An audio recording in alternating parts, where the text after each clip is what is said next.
Harga headphone daripada Besus ni tak sampai RM100 pun tau. Tapi aku sangat suka sebab selain daripada dia ada Bluetooth, dia juga ada satu lubang AUX dekat sini.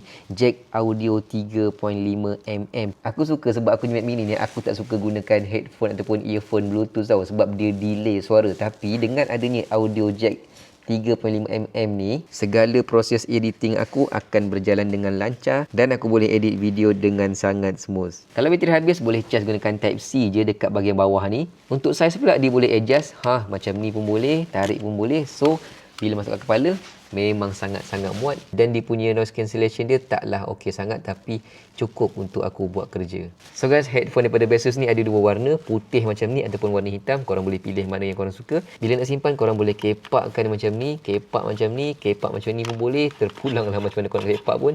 Yang penting dia tak makan ruang sangat untuk kita nak simpan headphone daripada Besus ni. Mantap, harga dia tak mahal mana pun. Lama, sedap.